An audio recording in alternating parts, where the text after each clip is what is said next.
Hello guys, आज फिर से आपका स्वागत है। कल रविवार को मैंने वादा किया था कि मैं लाइव आऊँगा, लेकिन YouTube का एक रिस्ट्रिक्शन था कि जब तक आपका 1000 सब्सक्राइबर पूरा नहीं हो जाएगा तब तक आप लाइव नहीं आ सकते।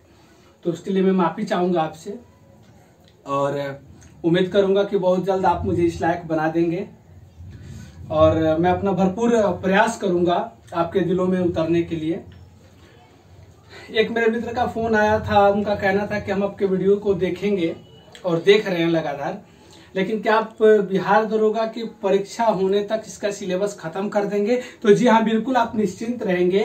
बिहार दरोगा के प्री एग्जाम जो 2213 पदों के लिए होना है, उसकी परीक्षा की तिथि आने तक ही हम प्री से संबंधित जितने सारे, प्रीलिम्स से संबंधित जितने सारे सिलेबस हैं, हम उसको कवर कर देंगे। इसके लिए आपको कहीं और की सब्सक्रिप्शन लेने की जरूरत नहीं है। आइए, उस दिन पिछले दिन हम जो पढ़े थे वो भारत के नदियों के बारे में पढ़े थे, नदियों के अपवाह तंत्र के बारे में, हिमालय अपवाह तंत्र के बारे में, हम सिंधु अपवाह तंत्र के बारे में पढ़ चुके थे। आज हम पढ़ते हैं गंगा अपवाह तंत्र के बारे में। ध्यान दीजिएगा, गंगा अपवाह तंत्र के बारे में पढ़ते हैं।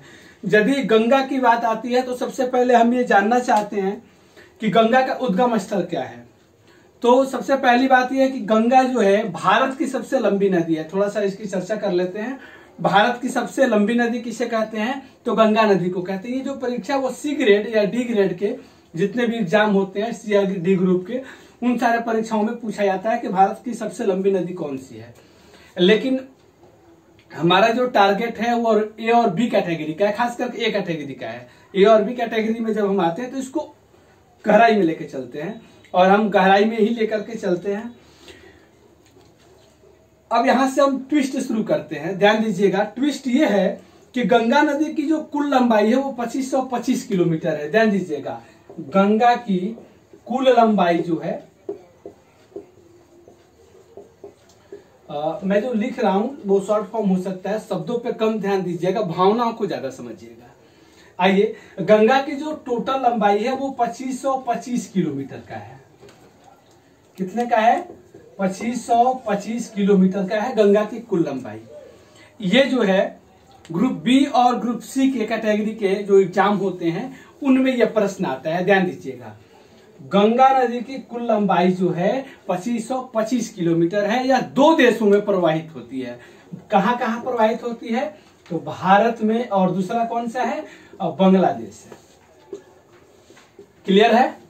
आपको कहीं भी कोई कंफ्यूजन नहीं होनी चाहिए। हम बिल्कुल धीरे धीरे सिलसिलेवार ढंग से तोड़ करके आगे चलेंगे। गंगा नदी की कुल लंबाई 2525 किलोमीटर है, या दो देशों से होकर प्रवाहित होती है, भारत और बांग्लादेश। बांग्लादेश में बंगाल की खाड़ी में जाके गिर जाती है। आइए, भारत में इसकी लंबाई जो है, गंगा नदी की भारत में लंबाई, कुल लंबाई 2525 है। भारत में इसकी जो लंबाई है वह है 2071 किलोमीटर। ध्यान दीजिएगा, भारत में गंगा नदी की जो लंबाई है वो 2071 किलोमीटर की है। शेष जो है 2525 में से आप 2071 को घटा लीजिए। आइए यहीं पे घटा लेते हैं। 2525 किलोमीटर में से 2071 किलोमीटर को हम माइनस कर लेते हैं। 454 किलोमीटर है, जो कि ये नदी बांग्लादेश में बहती है। 454 किलोमीटर बांग्लादेश में इस नदी की लंबाई है। ध्यान दीजिएगा, यदि प्रश्न आएगा कि बांग्लादेश में गंगा नदी की कुल लंबाई कितनी है, तो आपका सही जवाब होगा 454 किलोमीटर। लेकिन भारत में इसकी कुल लंबाई कितनी है? 2071 किलोमीटर की है, और कुल लंबाई 2525 किलोमीटर की है। यह ध्यान दीजिएगा, दो देशों से होकर प्रवाहित होती है। अब हम आगे चलते हैं कि गंगा का जो उद्गम स्थल है वो कैसे है और वो कहां से शुरू होता है। गंगा का जो उद्गम स्थल है उसके बारे में और इसकी शुरुआत से पढ़ते हैं। सतोपथ हिमानी से निकली हुई अलकनंदा नदी गोमुख से निकली हुई भागीरथ से जब देवप्रयाग में मिलती है तो इसका नाम गंगा हो जाता है। आइए इसको विस्तार से पढ़ते हैं कि गंगा नदी का असली उद्गम स्थल कहां से है। ये जो है, ध्यान दीजिएगा, ये जो चीज मैं अभी जो बताने जा रहा हूं आपको, बड़े विस्तार से बताऊंगा, बड़े गहराई से बताऊंगा कि गोमुख, गोमुख जो है गंगा नदी गोमुख से निकलती है या गंगोत्री से निकलती है, तो गोमुख या गंगोत्री एक ही जगह है। ये बी और सी ग्रेड की परीक्षाओं में इस तरह के प्रश्न पूछे जाएंगे, लेकिन मैं अभी जो बता रहा हूं वो एग्जैक्ट ए ग्रेड की परीक्षा में पूछा जाता है और ये आपको बहुत कम जगह पढ़ाया जाता है। जो लोग कहते हैं कि मैं आपको बिहार दरोगा की संपूर्ण तैयारी करा रहा हूं, उनके लिए एक चुनौती है जो चीज मैं अभी बता रहा हूं, बड़े ध्यान से देखिएगा इस चीज को। गंगा नदी जो है उसका असल उद्गम स्थल गोमुख नहीं है। ये बी और सी के लिए, सी ग्रेड की कैटेगरी के लिए बिल्कुल परफेक्ट है, लेकिन जब हम आगे आते हैं तो असल में ये एक नदी यहां से प्रवाहित होती है और ये नदी प्रवाहित होने से पहले यहां दो नदियां मिलती है। ध्यान दीजिएगा, यहीं से ट्विस्ट शुरू होता है और आप कंफ्यूज नहीं होंगे। ये धौली गंगा है, ये कौन सी नदी है? धौली गंगा है। और ये जो नदी है कौन सी है? ये विष्णु गंगा है। ये दोनों नदियां मिल करके एक नदी का निर्माण करती है, जिस नदी का नाम क्या है? अलकनंदा है। ध्यान दीजिएगा, लेकिन अलकनंदा यहां पे नहीं बनता। ये दोनों नदियां यहां मिलती हैं और यहां से बह करके जब ये विष्णु प्रयाग में आती है, कहां आती है?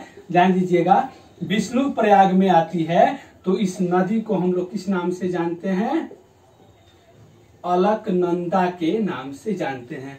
मेरी बात को बिल्कुल गहराइयों से लीजिएगा कि अलकनंदा किन दो नदियों के मिलने से बना है? तो अलकनंदा जो है वो धौली गंगा और विष्णु गंगा के मिलने से बना है। और ये अलकनंदा धौली गंगा और विष्णु गंगा के मिलने के बाद जब विष्णु प्रयाग में मिलती है तो अलकनंदा के नाम से जानी जाती है।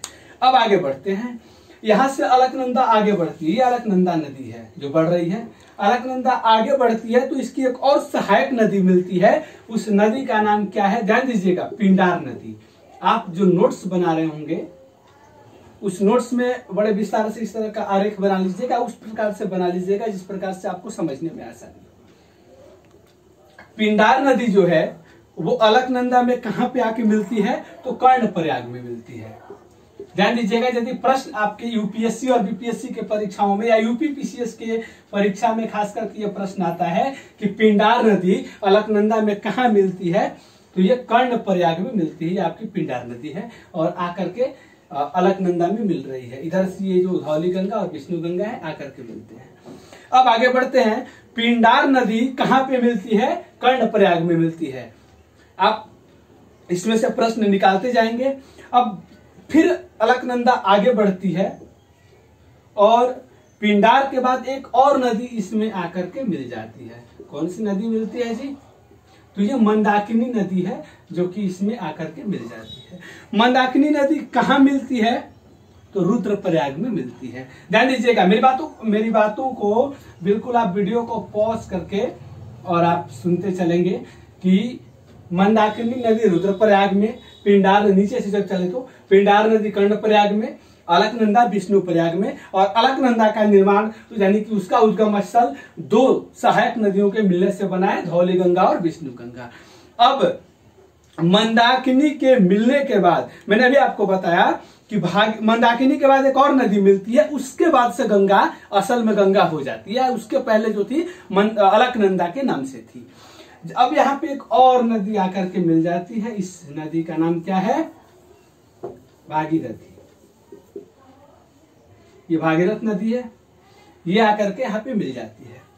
ये आकर के कहा मिलती है? भागीरथ नदी कहाँ मिलती है और असल में गंगा कहां से शुरू होती है? तो ये भागीरथ जो है वो देवप्रयाग में आकर के मिलती है। ध्यान दीजिएगा, देवप्रयाग में मिलने के बाद ये असल में गंगा हो जाती है। भागीरथी को, गंगा को ही भागीरथी कहते हैं, भागीरथी गंगा को ही कहते हैं, लेकिन असल में जो गंगा है भागीरथी के बाद ही होती है। भागीरथी के बारे में ऐसा कहा जाता है कि जब धरती पर नदी को लाना था तो भगवान शंकर गए थे नदी को रोकने के लिए ताकि कोई विनाश ना हो। तो गंगा जी, जब भागीरथ नाम के जो राजा थे, ऐसी पुराणों में ऐसी कथाएं कही गई है कि भागीरथ जब धरती पर लाने गए थे तो उसी नाम से, उसी हिसाब से गंगा को भागीरथ कहा गया था। और जब प्रलय होने से रोकना था तो भगवान शंकर अपने जटा में ही गंगा माँ को विलीन कर लिए थे, ऐसा कहा जाता है। हम वैज्ञानिक तथ्यों पे आते हैं। भागीरथ नदी देवप्रयाग में मिलती है और यहाँ से गंगा का उद्गम होता है। ध्यान दीजिएगा, यहाँ से अभी इस नदी को हम लोग किस नाम से जानते हैं? गंगा नदी से।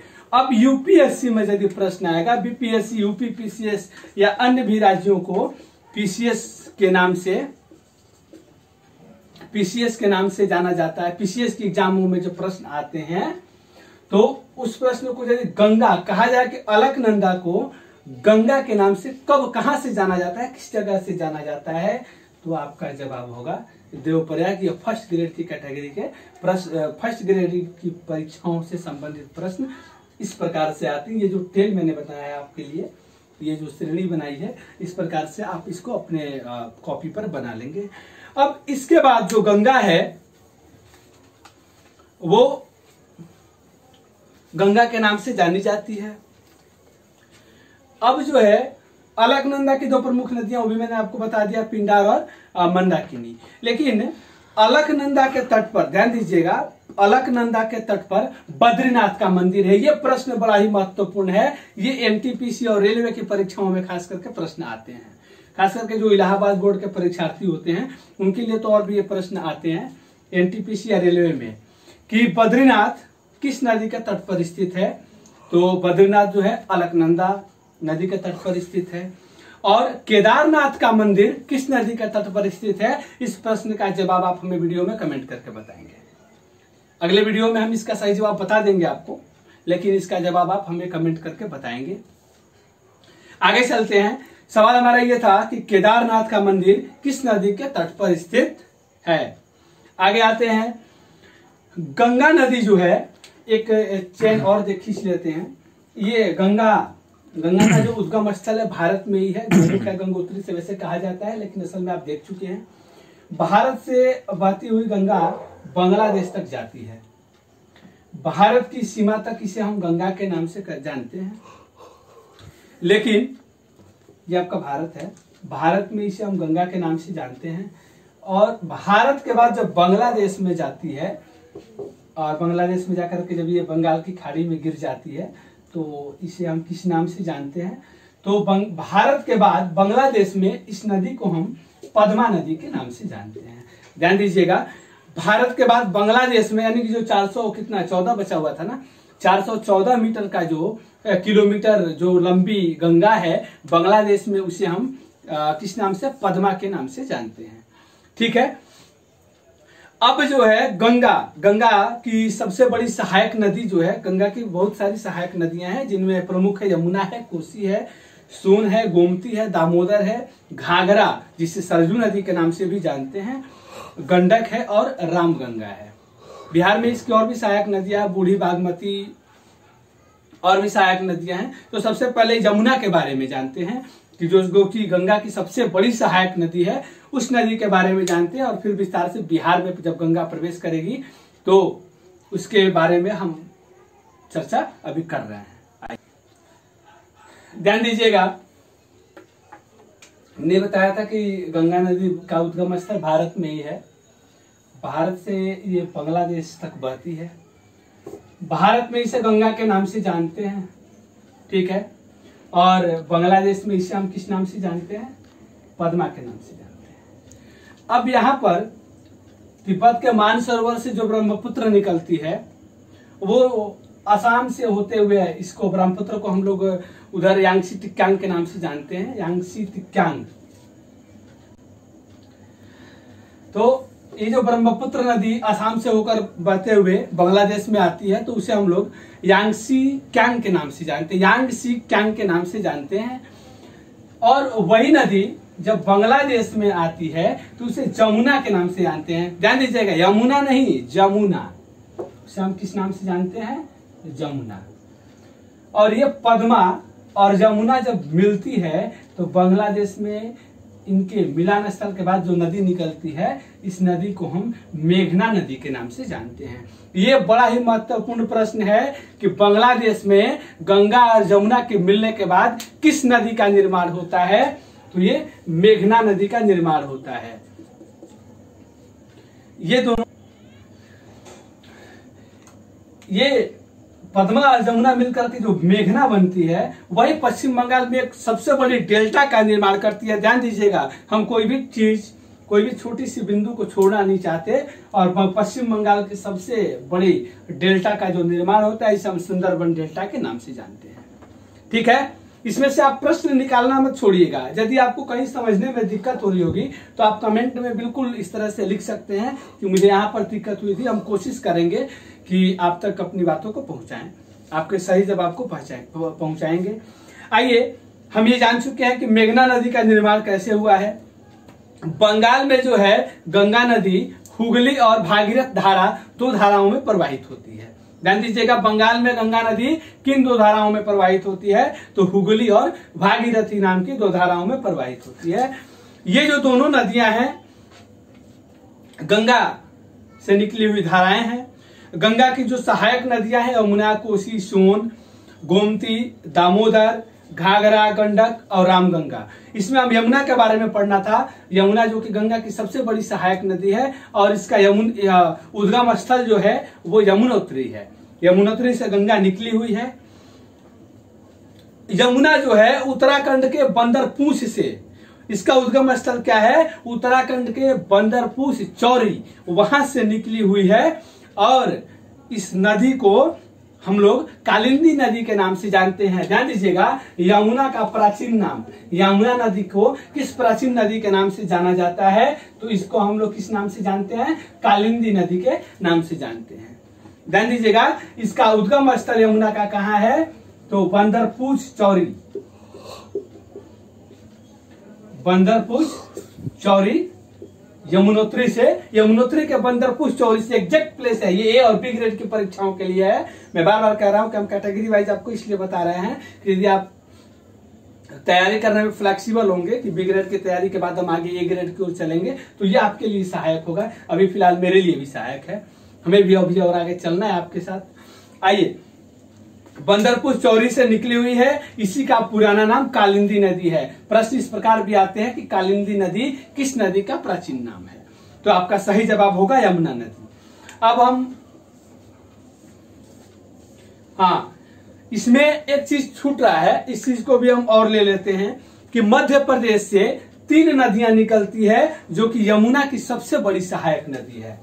ये बंदरपूछ चौरी से जब निकल करके और मध्य प्रदेश से होती हुई जब उत्तर प्रदेश में प्रवेश करती है, उत्तराखंड से मध्य प्रदेश से होती हुई जब उत्तर प्रदेश में प्रवेश करती है तो इसकी 3 सहायक नदियां हैं जो कि मध्य प्रदेश से तीनों निकली हुई हैं। उन नदियों का नाम है चंबल, बेतवा और केन। ध्यान दीजिएगा, चंबल नदी, बेतवा नदी और केन नदी, ये तीनों नदियां मध्य प्रदेश की नदियां हैं। आप कोई भी चीज छोड़ेंगे नहीं, बड़े विस्तार के साथ इस वीडियो को देखेंगे। उम्मीद करता हूं कि हम आपके दिलों में उतरने का भरपूर प्रयास करेंगे। चंबल, बेतवा और केन जो कि मध्य प्रदेश की नदियां हैं, ये सहायक नदियां हैं और ये जो नदियां हैं ये यमुना की सहायक नदियां हैं। अब इसके बाद अब हम पढ़ेंगे चंबल नदी के बारे में। चंबल, बेतवा, ये तो मैंने बता दिया आपको कि मध्य प्रदेश के इंदौर स्थित जो मधु का क्षेत्र है, जो जाना पर्वत का क्षेत्र है, उसी से चंबल नदी निकलती है। बेतवा का उद्गम स्थल मध्य प्रदेश के भोपाल है। अब हम बिहार में प्रवेश करते हैं कि गंगा की सहायक नदियां कौन कौन सी हैं। आइए देखते हैं। अभी हमें पढ़ना था कि बिहार में जब गंगा प्रवेश करती है तो उनकी सहायक नदियां कौन कौन सी है, लेकिन एक महत्वपूर्ण प्रश्न जो कि काफी सोच विचार के बाद आप निकालेंगे, हम आपको आपके लिए आसान कर देते हैं।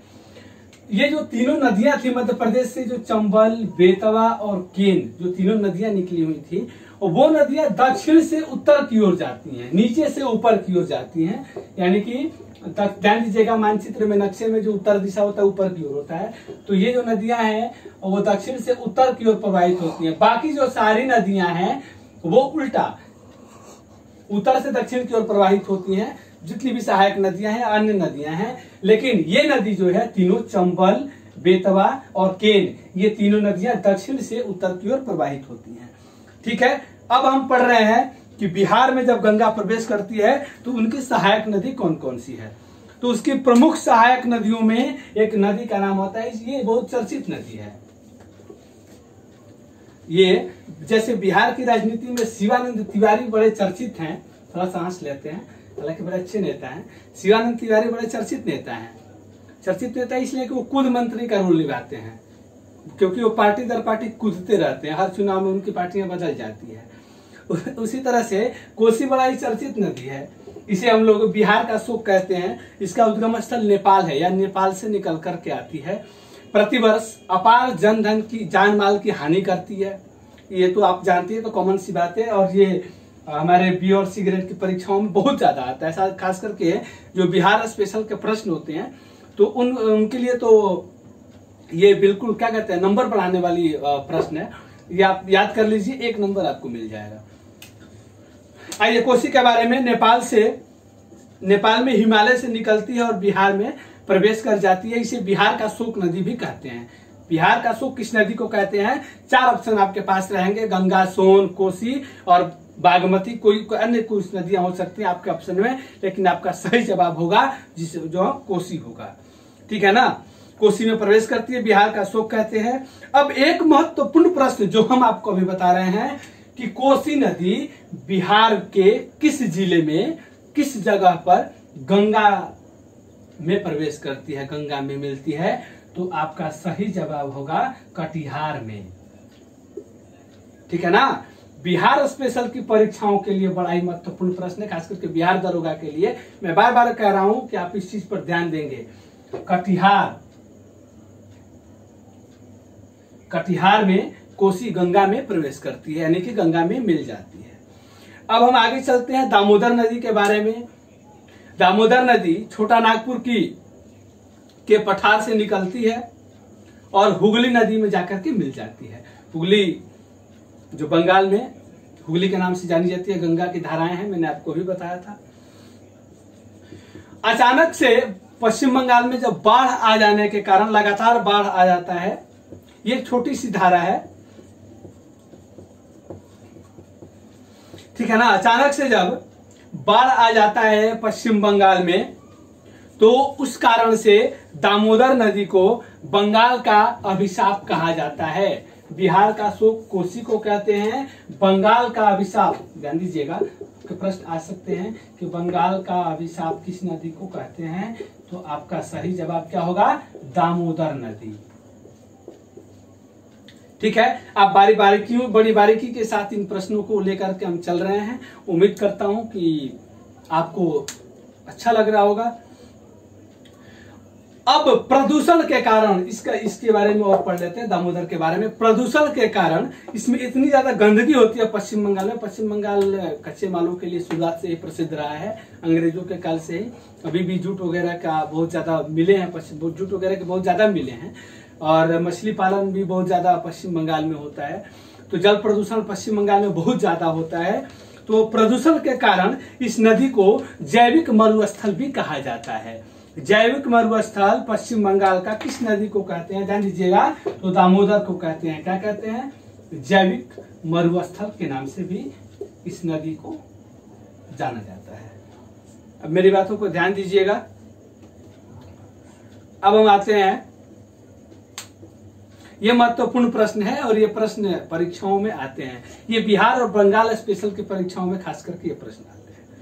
अब गोमती के बारे में जानते हैं। गोमती का उद्गम स्थल जो है वो उत्तर प्रदेश से है, पीलीभीत स्थित गोमत ताल से स्थित है। पीलीभीत उत्तर प्रदेश का एक जगह है। पीलीभीत बड़ा प्रसिद्ध जगह है जहां से वरुण गांधी चुनाव लड़ा करते थे। ये राजनीति की बात है। तो ये जो नदी है गोमत ताल से, इसका उद्गम स्थल है गोमती नदी का।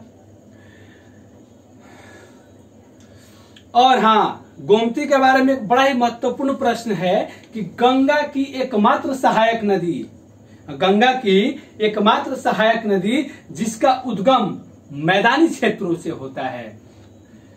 ठीक है ना, गंगा की उस सहायक नदी का नाम बताएं जिसका उद्गम स्थल मैदानी क्षेत्रों से होता है, तो आप बेधड़क से इस नदी का नाम ले लेंगे। आपका सही जवाब होगा गोमती नदी। ध्यान दीजिएगा, गोमती एक ऐसी गंगा की सहायक नदी है जो कि मैदानी क्षेत्रों से इसका उद्गम स्थल है। ठीक है, आइए अब हम आगे पढ़ते हैं। हम गंगा की अन्य सहायक नदियों के बारे में जानते हैं, जो कि सोन नदी है। सोन नदी बरसाती नदियों में शुमार है। मध्य प्रदेश के अमरकंटक नामक स्थान से ये निकलकर उत्तर से बहती हुई पटना में आकर के गंगा में मिल जाती है। कोइलवर से भी प्रवाहित होती है। कोइलवर का जो पुल है, हमारा जो लोहे का पुल है, वो सोन नदी पर ही स्थित है। आइए, मध्य प्रदेश से अमरकंटक इसका उद्गम स्थल है। गंगा में पटना के निकट आकर के मिलती है। यमुना और सोन के बीच का जो जल विभाजन है, ध्यान दीजिएगा, यमुना नदी और सोन नदी जो बहती हुई आती है और इसका जल विभाजन का जो केंद्र होता है वो कैमूर की पहाड़ी है। इनके बीच की जलों का जो विभाजन होता है वो कहाँ होता है? कैमूर की पहाड़ी में। आपको किसी भी प्रकार की परेशानी नहीं होनी चाहिए। हम एक छोटे से छोटे प्रश्नों को लेकर के चल रहे हैं। इसके अलावा गंगा की अन्य सहायक नदियों में घाघरा है, जिसे सरयू के नाम से भी जानते हैं। गंडक, जो कि गंगा के बाएं तट पर आकर के मिल जाती है, पटना के बाद मिलती है। गंगा नदी के बारे में और कुछ विस्तार से जान लेते हैं, क्योंकि बहुत ज्यादा प्रश्न गंगा से ही आते हैं। गंगा नदी को राष्ट्रीय नदी का दर्जा कब दिया गया था? यह प्रश्न महत्वपूर्ण प्रश्न है। तो आपका सही जवाब होगा कि 2008 में गंगा को एक राष्ट्रीय नदी की संज्ञा दी गई थी। गंगा के किनारे बसा हुआ सबसे बड़ा शहर कौन सा है? तो आपका सही जवाब होगा कानपुर। कानपुर सबसे बड़ा शहर है जो कि गंगा के किनारे स्थित है। और गंगा का जो प्रवाह क्रम है वो भारत से बांग्लादेश तक की, और मैंने बता दिया आपको, उत्तराखंड, उत्तर प्रदेश, बिहार और पश्चिम बंगाल, भारत में इन 4 राज्यों से होकर के गंगा बहती है। उत्तराखंड, उत्तर प्रदेश, बिहार और पश्चिम बंगाल।